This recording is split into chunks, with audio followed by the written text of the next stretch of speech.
Yeah.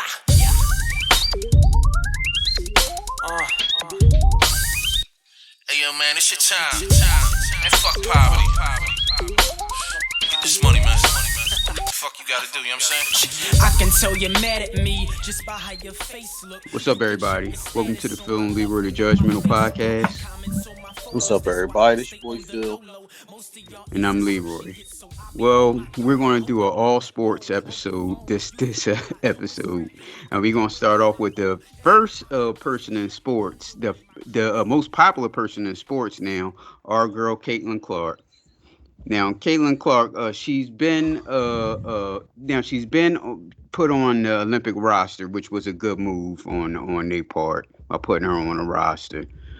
So last week, LeSean McCoy talked about Caitlin Clark on their Fox show. What's it called? Fox Sports show. Speak. Is it just Speak now? Right? That was the name of it. I'm not sure. Okay. Well, here he go talking about Caitlin Clark, and we'll chime in. Now, I'll just talk about the foul from Angel Reese. Now, that was a basketball play, right? She's going for a block. I think because who the person was, making a big deal. Now, the framework should have happened, right?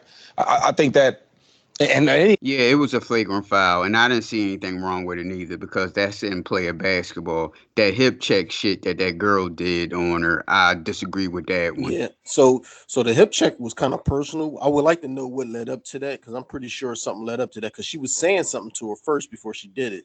Right. So usually when somebody arguing with you about something, that means something led to that. And they didn't really focus on that. They just only focused on what happened in that moment. They should have tried, like in the NBA, when shit happened, they usually focus on what started it, but they didn't do that with that. Right. So the Angel reached on, she went for the ball and she did hit her. So I can see that, you know what I mean? She did, it was a basketball play, but it also is a foul. Flagrant foul, I guess because it was in the head. I guess I can agree with that. game, especially basketball, girls or men, getting hit in the head. Come on, you know what that is. So I don't think she tried to do that. That was an accident. But I will say this for the commissioners, right, of the WNBA and the refs. Let me talk to y'all for a second because David Stern did a great job of monetizing that, right, for the NBA. When he has certain stars, how can I grow this game, right? When I got their people there in place, let me make it bigger. That's what he did with the Michaels and all that. Now when I look at it, it's like you have the Messiah there.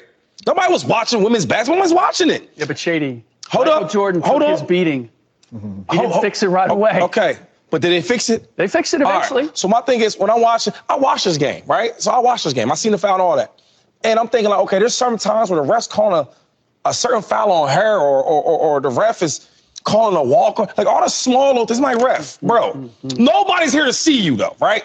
They're not here to see you. So the referee is not supposed to call the game. So you want the ref to not do his job. Right. Men's game, they're not here to see you in the women's game. Let the women play. That's what they're there to see Caitlin play. That's what they're there to see. So some of these fouls that she's getting called for, I think she was trying to do a screen. She like kind of pushed off. They called a foul. I'm like what? We want to see her with the ball. Well, if she pushed her off during the screen, that's a foul, correct? Mm-hmm. He's trying to say let her get away with everything because she's the star of the league. Okay. So all I'm saying is, as the refs and as the commissioners, they have to do a better job of making the game bigger. Now, nothing's fair, right? I know people's like, well, it's not fair, Shady. It's not, right? The way that when the NFL start getting bigger and bigger and bigger, we start making all this money, the quarterbacks, they had to protect them more than anybody else. Sure. I think the quarterback and the fat D lineman, they are both important. That's not even their mamas and he's arguing. One is a combat sport. Fucking, where tackling and hitting people is allowed, where the other one is not. So you can't compare apples to oranges. And I don't think it's about the quarterback, yes, but they what's it next year? Well, this coming season. I was about to say next season. This coming season, you can't tackle below the knees, right? Mm-hmm. Okay, so what they have to do with a quarterback? So they're trying to make the game as though the star players don't get hurt, which I understand.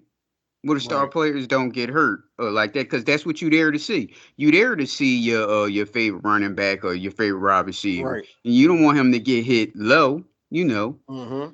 But you also can't bend the rules to let your star players do what the hell they want to do because they stars and you're trying to grow the league. It's still got to be officiated the right way. Right. care about them the same way. But to grow this game, the D line is not as important as the quarterback. Right, yeah. So when Tom Brady got his knee rolled up on, right, and he's out for the season. Well, LeSean McCoy must be forgetting that, like we just said, that they're going to ban tackling below the knees. I forget how they said it. It's called worded a certain way. Mm-hmm. But he's trying to say the D lineman is not as important as a quarterback, but you can't hit the D lineman below the knees either. So what is he saying? Mm-hmm. That's your boy now. That used to be your boy.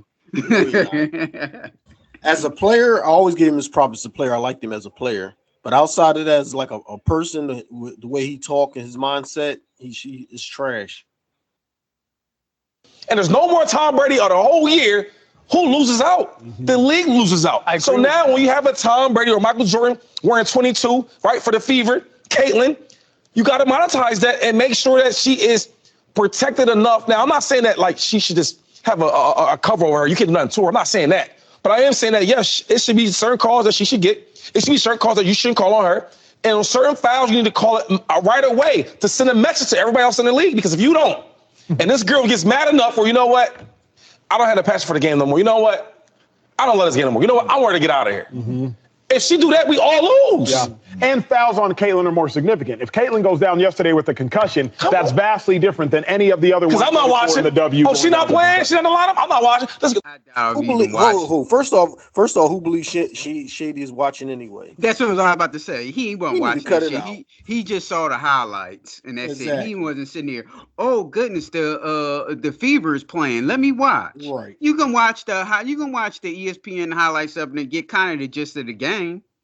Well, hell, I didn't see much of the NBA Finals because when it would start coming on, I fell asleep. And it was that one game where it was what was it? Was that game 3? The when they started announcing team, they was in Boston, and what was the player that passed away? Oh, his name just slipped my mind that quick. The one with the big gigantic teeth. The Grateful Dead center. UCLA. I don't know. They started doing videos and stuff to him, and that stuff was dragging so long. Once the game started, I fell asleep. I woke up. It was like at the end of the fourth quarter, like a couple of minutes left in the fourth quarter. So, and then when I do that, I go and watch the highlights on ESPN. You get kind of the gist of the game. He ain't sitting down watching that shit. Mm-hmm.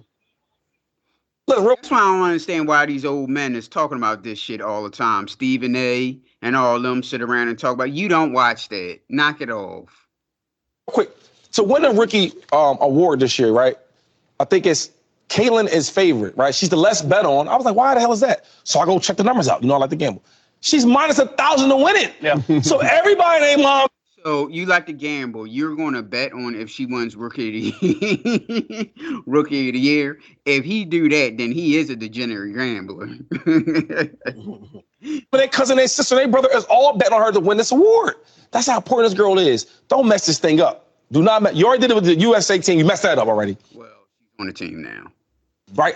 The viewership going to be down already because she's not playing. Don't keep messing this game up. That's all I'm saying. Oh, my goodness, man. Why can I be on TV? Because I can talk way more better than this subject than he do, and I ain't into that fake shit. Because I'm gonna be like, look, all these old men over here, they don't watch this shit, but they always talking about it. What are you doing? This must be for some internet, for some just so you can, right? Exactly. So yeah, that's Philip's favorite. He liked him when he was with the Eagles, but other than that, he don't give a shit about. Not as a person. Only I like him is running the ball. Yes. Remember all that shit? He was all on the social media talking about his baby mom got the disease and she a whore and all this stuff. Mm-hmm. Like, don't nobody put their business out there like that. That's that clown stuff. Right. And to me, when you do stuff like that, that's reflects bad on you. But hey, look, you had a baby with the woman. So she couldn't be all that bad. Exactly. You got a kid with this girl. Your kid is going to possibly be able to hear this stuff when she go to and watch YouTube or some shit. Right. Even if I felt that way, I still wouldn't say anything about it because, like you said, there's a kid there, and I don't want the kid to see like Look, in this day and age, you can search somebody's name and see all the shit they done, and all that stuff is going to pop up. So yeah. Yep. Mm-hmm. So all right, Phil, we just mentioned basketball, and the Boston Celtics defeated the Dallas Mavericks 4-1. Now, my question to you is Luka Doncic overrated? Overrated as a superstar, no. But the Mm-hmm. guy got to play defense. He's got to get in shape because he's really out of Yes. shape. So he can't keep up with faster players. He's a real good superstar on the offensive end where he's an easy fucking 25, 30 points a night guy. And he's Mm-hmm. efficient. Like he's not taking bad shots. He's getting Right. good shots. He's taking an open look. So he usually have a high percentage. And he makes his free throws. And he makes his threes. The only knock is he's a liability on defense. Your Mm-hmm. superstar, your best player can't be the liability on defense. Not like he's short enough and he's just out of shape and fat. I mean, for like a point guard, you know what I mean? Like not like a fat person, but just he's out of shape for he need to go to the gym. Right. Well, this Tighten up ain't his going. defense. This ain't gonna work. This podcast episode ain't gonna work because me and you just start the same thing.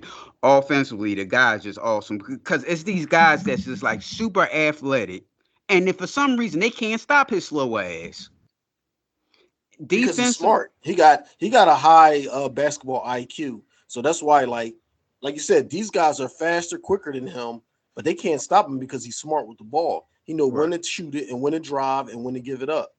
right, and like you said, defensively, the guy's like, and his it's like his feet is in concrete. And like you said, it's got to be a change with him in this offseason to like work out or whatever, because He the got to. guy's like slow He got to molasses. get quicker. Right. He's like, Everybody's saying he's going. go ahead. They're saying how young he is and the pace that he's on. He's going to break LeBron's scoring record. No, no way possible. I don't care how fast he started off. He got to be able to do this for 21 seasons. Right. And No, I and don't and see if that. you ain't in shape, that's not going to happen. Right. Because you can't play that. I don't know why these. Well, they understand that they should, but the game don't play where you could just like do whatever you want in the off season, Right, and then come in here out of shape and all that stuff. That James Harden shit. right. It Yeah, don't work no. like that anymore. If you a big guy, okay, Shaquille O'Neal did it, right? They won championships. He's a Mm-mm. big guy, so he can do that shit. Well, speaking of that, I finished reading Jeff Perlman Lakers book, the Kobe Shaq Lakers book, and Mm-hmm. they said when Phil Jackson first came on the team, he was like working out, whatever, in the off season, lifting weights, working out, and then as the seasons go by, when the next season, the season after that, he ain't do shit in terms of Mm. working out, and nobody Well, would say anything to him about it. if you ever look at Shaq from when he got to Orlando to when he went to LA, his first few years in LA, he was big, but he was strong. Right, Then all of a sudden his neck start getting fat, his body get real big. He not running up and down the court. He went from getting like 3 blocks and 2 blocks to 1 block. There's no way you got a 7-footer that's starting playing over 35, 40 minutes and only getting 1 block a game. right. Mm-hmm. But with the Mavericks, I already knew the Mavericks was gonna get the ass kicked. I gave them 1 game, so I pretty much predicted the whole series. I Yeah. bet one of the doctors because he was a big Mavericks guy. Well, he's a Sixers fan, but once we got put out, then he was cheering for the Mavericks because he liked Kyrie and Luka. But I was trying to tell him, they don't have no big men. I was like, Mm-hmm. these are guards that shoot the ball. Like you need somebody that's down low, banging, grabbing rebounds, stopping people from getting layups. They don't have that. He's like, oh, you crazy? They're going to win a championship. I'm telling you. I said, no. This was early in the season. So Mm-hmm. me and him pretty much predicted the finals because I said, no, the way Boston playing. He's like, you like Boston? I said, Boston got it all. I said, Yeah. when Drew they picked up Holiday. Drew Holiday, it's a wrap because he brought defense and he's smart. He don't take dumbass shots and all that shit. He locks down people on defense. Oh, he ain't gonna Yeah. be able to do nothing with Luka and them. All right, well, Kyrie had a shitty ass championship, and Uh, he said, well, if you're so confident, let's make a bet. I said, I'm gonna bet. I got the Boston winning the championship, and he was like, Boston is not gonna be either team in the East. That's other teams coming out the East. The West. I said you can have the West. So he had the West. Whoever come out of the West and win a championship, I lose the bet. You know what I mm-hmm. mean? And after the first game, I think it was the first game or the second game, he's like, it's not looking good, but I still believe the Mavericks are going to win. You know what I mean? I said, all right, I'm going to be looking for that lunch, and I'm going to make it count, too. Go get one of them $30 cheesesteaks, and you say the cheesesteak costs $30, but get everything. And fry for $30. Yep, get everything: the cheesesteak, the soda, the fries, and anything else of the appetizer. Well, that's what I said the other day. He's like, so you ready to collect your bet? What we bet $5? I was like, hell no, we ain't bet no $5. We bet lunch. He's like, well, lunch can be anything. Lunch can be McDonald's. I said, no, it ain't. I said, because I don't eat McDonald's. And plus, I told you I'm going to make it count. So when I say I make it count, I want a large cheesesteak, some cheese fries, and a soda. And he started laughing. Well, again, this podcast isn't going to work because I also said the same thing. I didn't bet, but I also said the same thing to the people at work. They couldn't understand it. I said, do you understand that Boston, they play defense? And like you said, Dallas don't have a big man. So how did they get into the basket? That's why Kyrie Irving had a bad game. How they get into the basket? If you like you said, you need somebody down. Well, I know this new NBA, is kind of different. But at the end of the day, you're going to need somebody down low banging inside. Mm-hmm. And he ain't got to score a lot. All you got to get is 10 points, 10 rebounds, and maybe 2-3 blocks. That's solid for them. But they don't have that. Exactly. And I said Boston plays defense. They got good defensive players on that team, and that was just such a drop on the ball for them to get rid of Drew Holiday. Who got rid of Milwaukee. And I said the same thing, and everybody told me I was crazy. Oh, but you got Lillard. I said they didn't need Lillard. Lillard's going to score, but he's not playing no defense. He's not getting you over the hump. Yeah. If you don't have no offensive weapons, then Lillard be the go-to. But if you got your superstar MVP getting 30 points, and then you got Middleton, he's a good 15 to 18 points. You don't need another guy coming in here scoring 25, 30 points. Yep. You need more players playing defense. Yep. And they think go ahead. He was talking about the Mavericks, and he said, man, they can't stop Luka and Kyrie. I said, that's all they got.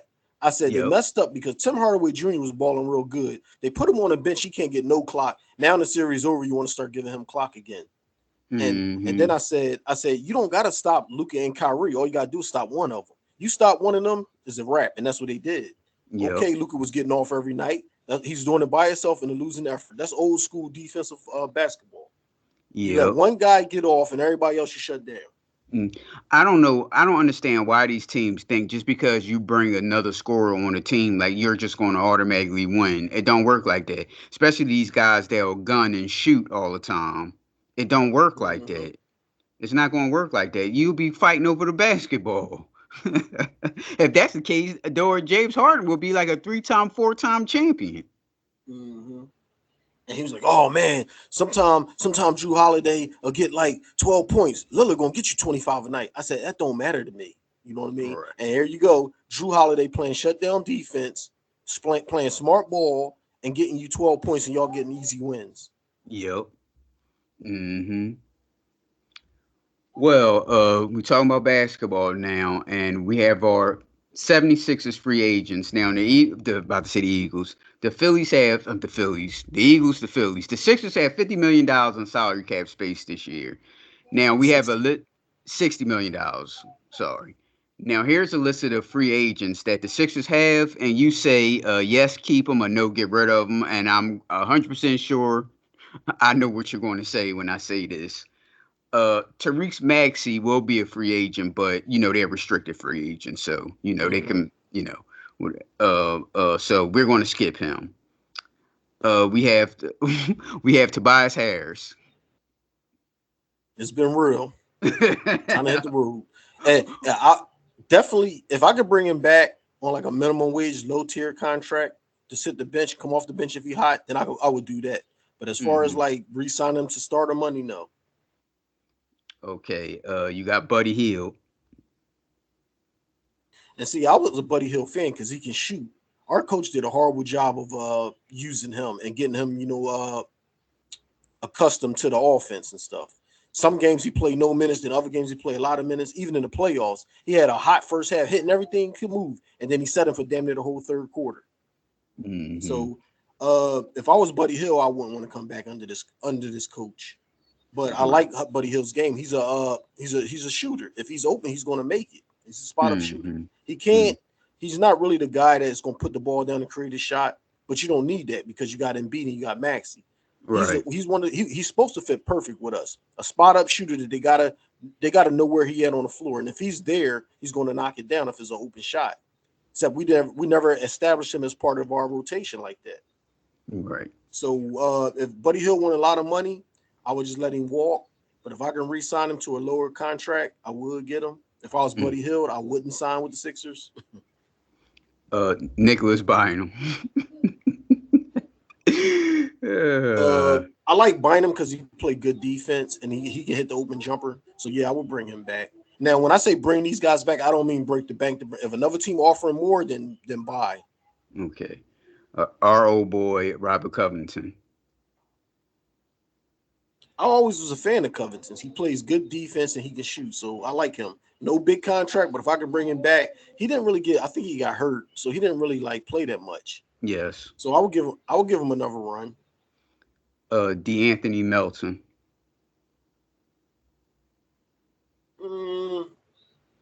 He's not really showing me much. He 1 game here, 3 games he don't do nothing. 1 game here, so yeah, I would let him go. Kyle Lowry. I would bring Kyle Lowry back on a veteran minimum or some shit like that. Kelly Oubre. I'll bring him back and I will sign him. Yeah, he plays defense. I like him. And if he's playing big minutes and you get him in the rotation, he can get you an easy 18 to 20 points a night. Right. A smart 18 to 20, not no dumb shit. Right. Mo Mamba. I thought the pickup would have been good because he's a defensive player, but we never used him. So question mark. I don't know if he can play. When you don't use somebody for a whole year and they're still young, it's like, damn. You know what I mean? Is his confidence shot? Is it too late to work him into the out of the lineup? I don't know. Kenyon Martin Jr. Yeah, I will bring him back. Taquan Smith. How do you pronounce his name? I don't even know who Smith? that is. Well, he's also a restricted free agent also, so I'm not going to mention him. So the last one is Cameron Payne. He can roll. Yeah, I agree with all those. Your best free agent off of this team that's going to get a lot of offers from people should be Kyle Lowry. The only problem with Kyle Lowry, no, it's going to be Buddy Hill. Oh, you think so? Yes, because Buddy Hill is younger. Kyle Lowry is old, so he's not going to get teams will pick him up for his veteran leadership, definitely. But I think Buddy Hill will get more offers. Right. So, all right, on some football. And yes, we kind of touched on this subject yesterday. Trevor Lawrence, quarterback of the Jacksonville Jaguars, signed a 5-year, $275 million contract extension. It could be upwards of the $282.5 million through incentives. The deal has $2 million in guaranteed, which 142 is fully guaranteed at signing. So as soon as he signed that contract, he got a hot $142 million contract. So Philip, he wouldn't have done it. Definitely not. But at this day and age, man, you sign these guys for potential. If you don't sign them, who else? You have to have somebody else in mind. No, you don't. You can still be looking at the draft. You can still look at other teams' backups. You don't have to say like your hands are not tied behind your back. Nobody is expecting y'all to win the Super Bowl. It's one thing if you got a team that's on a cusp of winning the Super Bowl, then you have to re-sign those players to get you there. You're a losing franchise. You don't got to make your losing franchise quarterback the highest paid quarterback in football. I don't agree with that. But how else you want to get better? By signing people. So you're pretty much strapping yourself down. When you make your quarterback your highest paid player, it ruins your chances of signing other players and across the board. Y'all not than just a quarterback.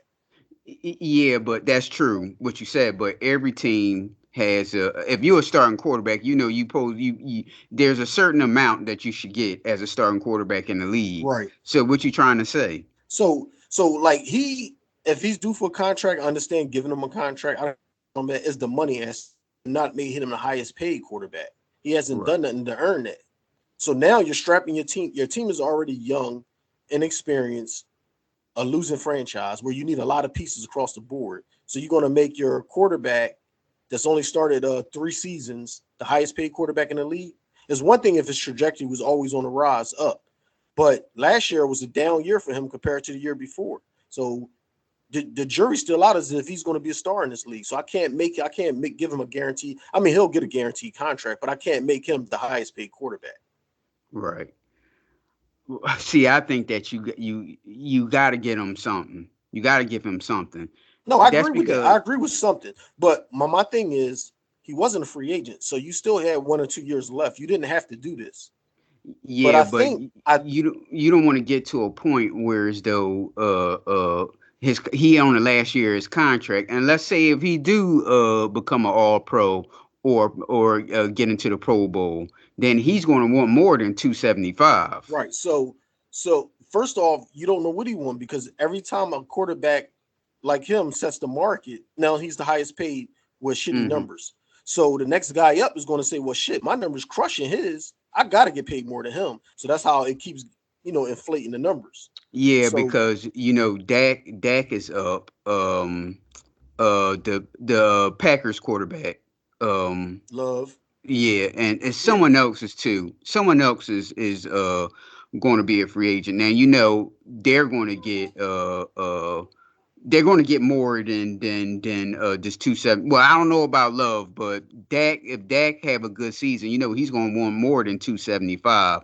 So they were saying, hold on for a second before you say it. They were saying that the owners want a $300 million salary cap on quarterbacks. They need something because it just keep going up. And like you said, is cash strapping your team. So now you got this quarterback making all this money where you can't afford to get these other players that they need around this quarterback. So what I'm saying is Lawrence, let's say Lawrence got 1 year left on his contract. If he had 3 years and each year was better than the last year, then okay, he's in line with becoming a superstar. Let's give him this money. If he had a down first year, an okay second year, and then a down third year, and he still have a year left on his contract or 2 years, you don't have to pay him yet. You can still be like, let me see what he's going to do. Even if he got 2 years left, he's going to play with whatever he's sitting on because you ain't earned to become one of the highest paid yet. And I still got time. It's not like you can say, fuck that, I ain't playing. You're under contract. And then if he's on his final year of his contract, but he's struggling the year before, you still don't got to pay it. You can let him play like, I don't know, half the season, 6 games. And if he's fucking playing like a superstar, let me go ahead and lock him down. Oh, I would refuse. I would refuse a contract extension if I wouldn't even go to the table with you until after the season. Because now, if I'm Trevor or any other quarterback in that position that you just said, you shooting yourself in the foot. If you have, are you talking about 1 year left or 2 years? It don't. If it's for 1 year, what you say? 6 games and what? Last year. I said, if he got 2 years left, you let him play one of the years to see what he's going to do. If you have his bounce back year superstar, then you give him the money. If he has 1 year left, you let him play into that year because he's already had a down year. So you let him play into that year. If he start off the first 6 games hot, then you take him to the table and give him a new deal. They're not going to. Agent wouldn't accept that. Agent wouldn't accept all the time. They do it all the time. Not this. I wouldn't accept it if I'm an agent and if a quarterback and I was a quarterback was signed. I was signed. If I'm the agent and the quarterback was signed to me and he had told me that, or I don't know how I worked it, they call the agent or whatever, I would refuse because if he's balling the first 6 games, I'm like, nope, we're going to sit this out until the end of the season, and we're going to definitely get 275 million. Say it again. He'll only if you don't get hurt now. So if you get hurt, everything's off the board, and quarterbacks get hurt all the time. So Yes, you're sir. talking about a team that need help on the line. He's playing good. You better get that money now because you don't know what's going to happen at the end of the year. And we've seen that in all the sports where somebody was gamble on themselves and then they got hurt and then they Right. pretty much fucked their whole fucking future up. True. That's true. But that's the gamble we gonna make because I'm not making that gamble. I'm taking that money. He's gonna be top 10 paid. I mean, right. not saying like after 6 games I'm making him the highest. Maybe I wouldn't, but he's definitely gonna be like top 10 paid. So why not lock in that contract, get that $100 million up front on the signing day like he did, all that shit? Why not do that before you have to play the rest of those games? Because they're extended the season to 17 games now. And then they're thinking about 18 games. So who knows? And the more games they add on, they saying they're trying to protect quarterback, but really they're not if they keep adding more games in. There's more chances for them to get hurt. Right. So you got a team that need offensive line help, and you're not going to sign. You're taking a gamble either way. Mm-hmm. Yeah. So yeah, it's I see your point, but I also see the point. Like I say, I ain't arguing with you, get you on this subject. I see your point, but I see the Jacksonville Jaguars point also. Right. So what it is you have the player and his agent's point of view, and then you have the owners and GM's point of view. So that's that's where it at. So it is two sides to the story. And I'm speaking as if I was the GM. That's the way I would have took it. Now, if he would have had 3 straight years dominating or just playing good ball, I'd have been like, you know what, this is our future quarterback. Let's lock him down. But the jury's still out is if he's the guy or not. So why make him the highest paid? Because who else is out there? I don't care who else is out there. That's my whole thing. I would, if ain't nobody out there, I would let my backup play and look in the draft if we stink up the joint. There's always a young quarterback come out in the draft that got potential. Now you have to think about your job as the GM is on the line. No, it's not, because don't nobody expect him to win right now. Your job usually is on the line when your team is expected to win. Okay. If your team stink, you're not expected to win. Okay, say like you're the guy who wanted to sign Trevor Lawrence. You got Trevor Lawrence. Okay, he stinks or whatever. You get rid of. Jobs on. You'll get fired that way too. They just made Trevor Lawrence the highest paid quarterback. If he come out and stink the joint up, that GM and that coach will probably get fired. I think it'll be more of probably the coach, your boy or boy. Well, yeah. So the coach will probably go first because it always what they say, like drip down or whatever. Yeah. So the coach is the lowest on the poll, so he's probably going first. And then next year, if the GM don't find him a quarterback, he's going to be out the door. That's how it works. Right. So we have another video. Let's give a shout out to Jackson Kruger Sports on YouTube. Jackson, JACKSON, Kruger, KRUEGER Sports. He did a video on Justin Fields, why it didn't work out in Chicago. Here's this video, and he has game footage or whatever, and we'll critique it. Here we go. All right, so I like to make these why blank didn't work in the NFL videos. I think that they're interesting to look back. And shout out to him for his new haircut. I don't know if he's going for a box or whatever, but and kind of discuss what went wrong. So I want to make one for Justin Fields, but Fields is a bit of an interesting person to make a video about this right? Because he isn't someone who completely didn't work out at the NFL level. He did have, I thought an okay season last year. It wasn't great, I didn't think. And, it wasn't great enough that the Bears did decide to move on from him, and he was only able to get a 6th-round pick back. At the same time, I don't think it's over. I think Fields could maybe one day still be successful at the NFL level. So this is not a why. It depends on the coach, and I don't know. I didn't see too much of Chicago Bears games, so I can't really say. Now, did the coach? Now, sometimes coaches just want you to be in that system, their system. See, me personally, myself, if I draft a player, let's just say I draft a athletic running quarterback like Justin Fields, I'm gonna change my game plan just to focus on his strengths. But some coaches don't do that. Some coaches would just say, no, you're going to work this system and work the way I want you to work. You know what I mean? So I don't know how it went there, why it wouldn't work out, but here work out because I really didn't watch too many Chicago Bear games. But here we go. Why did he not work out at the NFL level? It's going to be more so, why didn't he work out at the NFL level with the Chicago Bears? Because that we know didn't happen. In the Fields era, it just did not work. Again, a lot of times these guys are complete flameouts. That has not been the case with Fields. But I wanted to discuss what went wrong for Fields. And we're actually going to use NFL tape, but kind of talk about some college tape. So, yeah, let's just get into it. First things first, you can't completely divorce situation from player. To some degree, you certainly can still evaluate the one player in a given situation. There's no denying that the situation was not great for Fields for most of his tenure, and I'm sure he's a little bit bitter about the fact that right when he leaves, they go out and trade for Keenan Allen and draft Romeo Dunze. I mean, I think the Bears are doing the right thing, kind of realizing they made a mistake and adjusting, but for Fields, it's probably a little bit frustrating. But, there were plays like... So I'll be like, if I'm Justin Fields, I'm like, thanks a lot. Thanks. That sure helped me. This, where you have Darnell Mooney running a deep shot down the field, which I like Mooney, but still, when this play begins, you're going to see Fields takes a snap, one-on-one matchup, kind of throwing a little bit off balance due to pressure getting there. Yes, because they was right in the backfield immediately, and he was in the shotgun offense too. They was right there immediately as soon as he hiked the ball.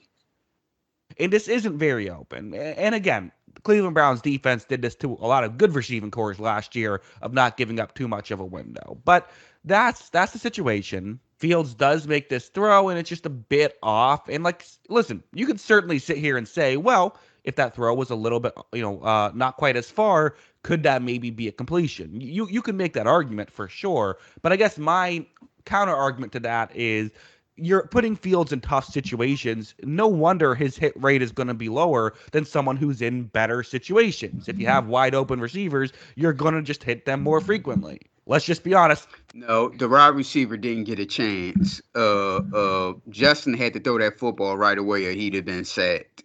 So I can't blame Justin for that pass, nor the receiver either. He was just trying to throw it up to see if the receiver can catch it. So I can't blame neither one of them. What's your thoughts? You pretty much said it. The Bears don't really got a line. So a lot of times Justin Fields, when he hiked the ball, it's like get sacked, haul ass and run, or just hurry up and throw it. You can't really have time to wait for your receiver to get open if they on your ass. You got to throw it and hope you make the play, or you got to take off and run. And if you keep running, they're going to say, well, this guy can't throw. Every time he's trying to just run. So now they stacking a line to stop you from running. And they can't protect you because they just fucking on your ass. Your line is weak. So he was pretty much in a lose-lose situation. They fucked him up because when he came out, he was kind of like a project where he needed to still develop. He's a little guy that liked to run a lot and just flash and dash in college, but he wasn't putting up the big numbers throwing the ball. So what they should have done was they should have set him on a bench for 1 to 2 years, not threw him right in there to the wolves when you ain't got no line. And that kind of like fucks up the young quarterback's mentality and strengths. Let him sit on the bench, hold the clipboard, and learn from like a veteran or something, or watch a lot of film on some of the better players in the league before you start them. Right. Fields wasn't exactly in the best of circumstances all the time for the Chicago Bears. But let's move on to this situation now. Yep.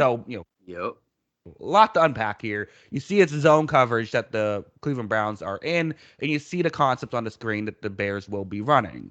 Essentially, though, one of the more over-the-middle routes, that's probably what could end up working for Fields. That's where he's going to be looking when this play begins. However, when this begins, it's not working out as designed. Again, you could put some blame on the Bears for this, as we certainly saw this many times over the years of guys not getting open. Granted, there's the other side of things we also saw many times guys getting open and Fields not making the throw. So it would kind of go both ways a little bit, but still, here is, to me, an even bigger issue. This is something we saw in college, which was when something wasn't open, he would still hold on to the ball for forever, and it did not get much better at the NFL level.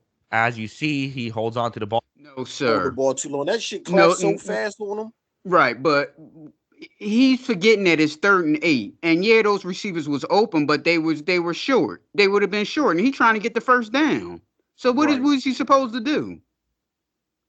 Those receivers was open. They was wide open, but they were going to get tackled, and it would have been a 4th down. See, the coach don't know how to coach, and he ran a shitty offense. When Trubisky got that big contract and was winning games, the reason why he was winning games because they had a two-headed monster at running back, and they would run the ball. Now they don't really got no running game going like that, and you got your quarterback who's a young quarterback that's kind of short, and you got him throwing the ball, getting murdered. Right. Eventually starts to scramble but gets tackled right there. That internal clock for a lot of guys, it's okay, I have to get rid of the football because something bad's about to happen. But with the emergence of rushing quarterbacks, it starts to become, okay, I have to get outside the pocket because something bad's about to happen. The issue is you're going to get some, yes, you're going to get some good with that. You're also going to get some bad with that. And while you saw some great... Too. He only had the ball for like 3 or 4 seconds, and he was on his ass. Right. I can't blame him for this either. I can't blame him for this for that either. I mean, I look like my man, like you said, he didn't really have enough time. And it looked like he was trying to make something happen. He was trying to get the first down. Those receivers was too short. Scrambling from Fields, you also saw a lot of stuff like this, and a lot of times there's more of these opportunities than the great scrambling opportunities, although not every time. And there also was a bit of just he would sometimes just make the wrong decision. I mean, that's just what would happen. Where this concept, for example, you see the 2 routes toward the offense's left. This is against zone coverage here. Fields is going to take the snap. He eventually looks towards the left and, is a little bit under pressure right here, but can get outside the pocket. So that's what he's going to, of course, try and do. Fields would scramble outside the pocket. He's going to fire off balance. And right here, I know it's a little blurry, sorry, but there's a Browns player and a Bears player. And really, the Browns player has a better chance at this football than the Bears player does. This is not a great decision by Justin Fields. Not saying he was doing this all the time or anything like that, but he definitely would put the ball in harm's way far too frequently. That's definitely something I noticed with him. Again, this is something that was considered an issue back in college. And in fact, kind of his biggest defenders would still acknowledge, okay, yeah, there is this issue with him, but you just hope that it doesn't, come back to bite him too much. Well, on this one, it came back to bite him. And I think it too often came back to bite him. I think they were hoping he would get better at this stuff, but that just doesn't. Well, my opinion on this one is it's 1st and 15. Why are you forcing the ball like that? See, that's what I would say to him about the coach. If I'm the coach, that's what I would say to him. It's 1st and 15. We in the first quarter, and the score is 0-0. So what the hell are you forcing the ball like that down the field? If the guy wasn't open, you scramble, just throw it out. If you can't run and try to get some yardage out of it, now go ahead. These coaches got to not be scared to call a run play either. It's still first down. You don't got to get 15 yards. You can get half of that. Shit, you can get 5 yards. It'll still be 2nd and 10, and it'll make it easier for the quarterback. Exactly. It's like they get behind in the yardage in the field, and then they think like, oh shit, I gotta pass it. It's 1st and 15. You don't have to pass it right now. Mm-hmm. Doesn't always happen, and for Fields, I think he got a little better. I do, but I don't think it was better enough. What's interesting is that if you look at his Walter Football page, this is prior to coming out of the draft, these were his pros. Accurate passer, good arm strength, can make all the throws, which are all things I think were proven to be true. And it's a lot of, good arm talent stuff. We also see a lot of, good athleticism, mobility, that kind of stuff, which was also very good. The only ones that you kind of look back on is the bottom 2, which were upside and avoided turnovers overall. The upside was certainly there, and we saw sometimes real flashes of it. The avoided turnovers overall, though, is an interesting one because that's very results-oriented. He did put the ball in harm's way a lot. The issue was he was in a good situation in college and wasn't given the opportunities to put the ball in harm's way as frequently, I thought, which is kind of what led to that. As for his weaknesses, I mean, we see the things that we've talked about. Poor pocket awareness, can get rattled by the pass rush, can freeze when seeing the blitz, also a little bit down. We see field vision needs development, and then right above that needs to check the ball down more. So, those kind of things that we talked about, and even needs to get quicker working through progressions. All of that stuff were things that, we still saw issues with at the NFL level. And this is why I find him to be such a unique player to talk about. For someone like Justin Fields, it's kind of really easy to sit here and say, you know what? I want a guy like Fields who, he has some issues. He needs to get quicker through progressions. The blitz can, disrupt him. The pass rush can disrupt him. Holds on to the ball for too long. All of those are fixable issues, and they are. And maybe he still will. That's what they say about your boy Jalen Hurts. That he hold him. Will fix those issues once he gets to Pittsburgh. That's certainly possible. All of those are fixed. And who's us and they, by the way? What people? Sports media people. Okay. Issues.